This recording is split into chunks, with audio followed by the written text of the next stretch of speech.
Bonjour, ici Henri Saint-Georges, toujours à CTRB Câble Neuf, à Berthier.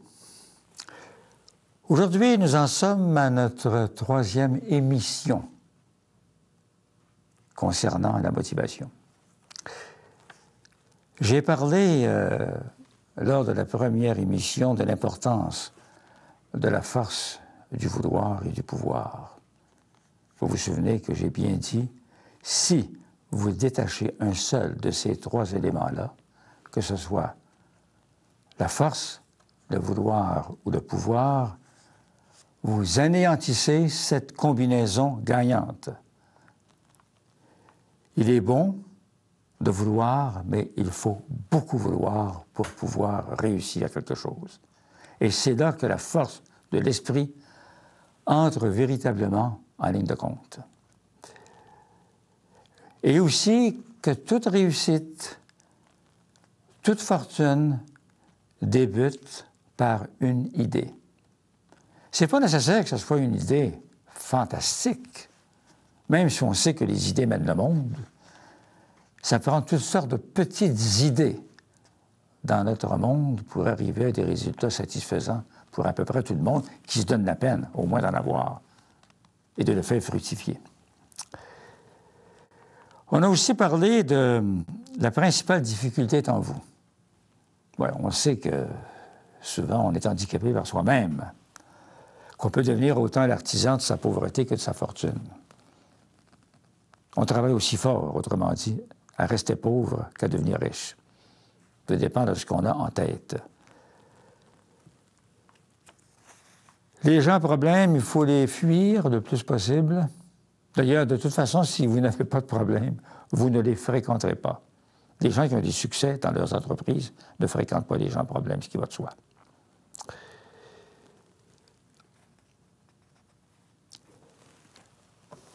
On va donc parler aujourd'hui de difficultés que l'on éprouve avant d'obtenir le succès dans quelque entreprise que ce soit.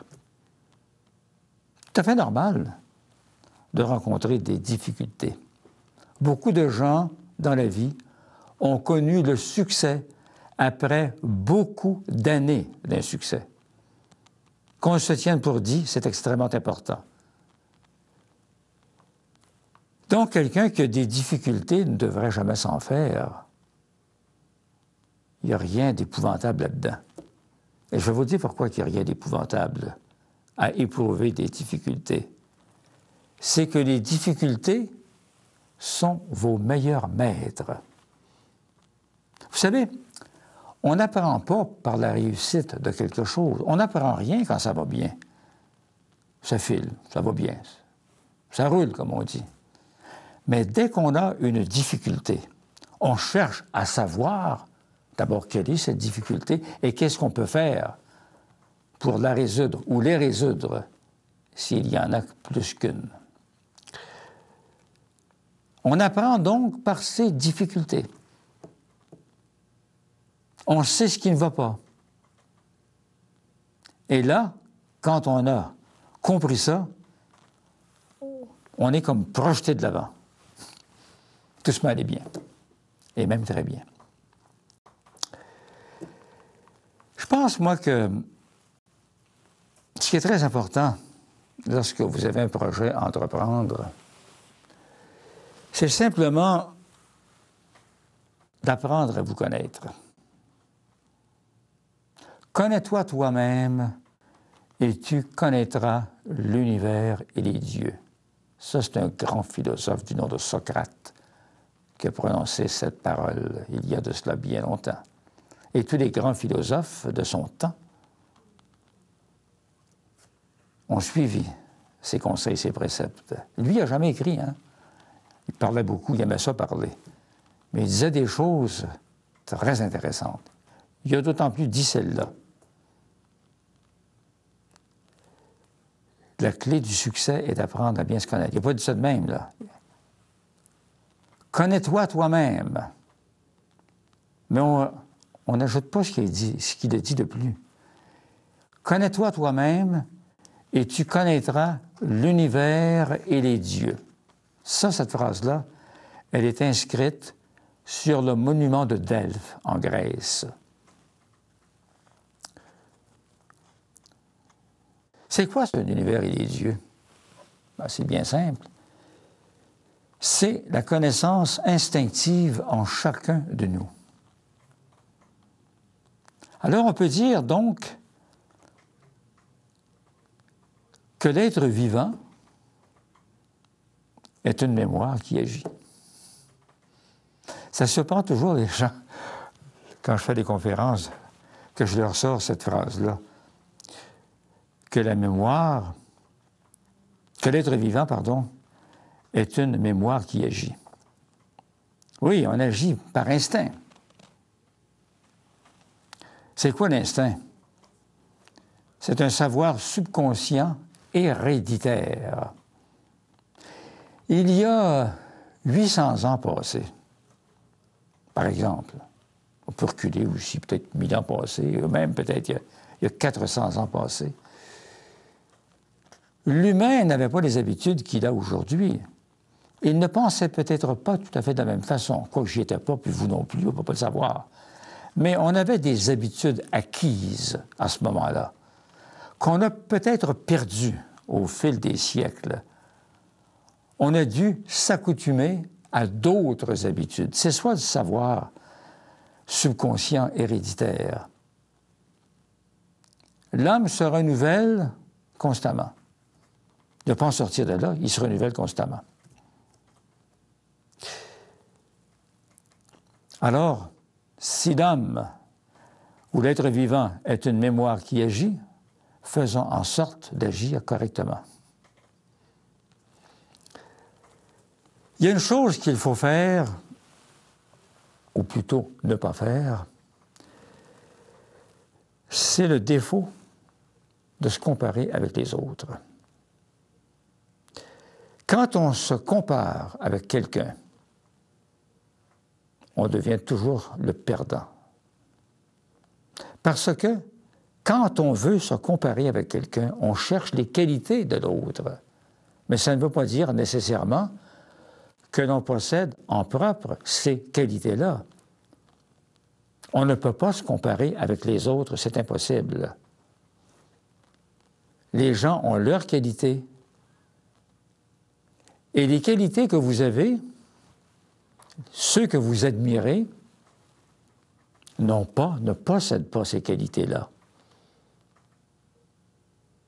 Alors, pourquoi vouloir ce que les autres ont, quand en somme, on possède soi-même déjà beaucoup?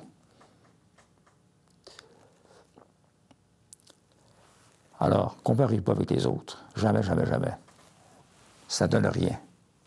Vous serez toujours inférieur. On est toujours, dans une position inférieure à se comparer avec les autres. Savez-vous que j'ai écrit quelque chose, comme je vous en cite encore des extraits. Une attitude mentale positive ne s'improvise pas. Elle doit reposer sur des convictions fermes. Ouais. Ne craignez pas d'essuyer quelques défaites en cours de route. Je le mentionnais en tout début, ça. Souvenez-vous toujours que vos insuccès du moment sont la plateforme de vos futurs succès. Toute personne qui brille dans une sphère d'activité a connu, avant de réussir, beaucoup d'années d'insuccès. La réalité de ce fait se constate tous les jours. Il est pratiquement impossible de tout réussir du premier coup dans quelque entreprise que ce soit. Ce serait presque miraculeux à ce moment-là. Et on sait que les miracles n'arrivent pas tous les jours, bien sûr. Tout projet à l'état d'ébauche, conscient des points faibles qu'il faut renforcer en cours de route. C'est par l'expérience que vous parviendrez tranquillement à la maîtrise de votre travail. Tout débutant en quelque chose est un apprenti. Faire ses premières armes offre à tout individu un défi formidable. Il y a un grand poète qui dit, je pense que c'est Musset, que que l'apprenti fait souffrir beaucoup. Tu sais. L'homme est un apprenti. C'est ça que je veux dire. L'homme est un apprenti, la douleur est son maître. C'est vrai en grande partie, ça. Donc, apprenez à prévoir les difficultés. Elles sont nécessaires. Sans quoi le succès va tarder à venir. Il est fortement souhaitable d'apprendre à franchir les obstacles avant de connaître la réussite. Certaines réussites constituent une exception. Il y a certainement des conditions tout à fait inconnues qui apportent un succès rapide à quelques-uns, mais reconnaissons que c'est quand même assez rare que ça arrive, ça. Puis n'essayez pas de comprendre surtout le caractère étrange qui se loge dans les phénomènes qui relèvent de l'inconnu. C'est à y perdre son latin. Cherchez à comprendre à fond les raisons de certains succès. Mais comprendre à fond les raisons de tous les succès, c'est presque impossible. Si vous lancez inutilement dans l'inconnu des choses. Alors, on ne peut pas tout chercher à comprendre, ça ne donne rien de toute façon. L'important, c'est de comprendre soi-même où est-ce qu'on en est. L'idée d'envisager le succès à long terme en prévoyant quelques petits échecs à court terme suppose que l'on est quand même bien préparé. Il faut les prévoir, ces petits échecs-là. Un échec est toujours une expérience enrichissante. C'est ajouter une corde à son arc, tout le temps, tout le temps, tout le temps. Un effort soutenu vaut mieux qu'un travail acharné.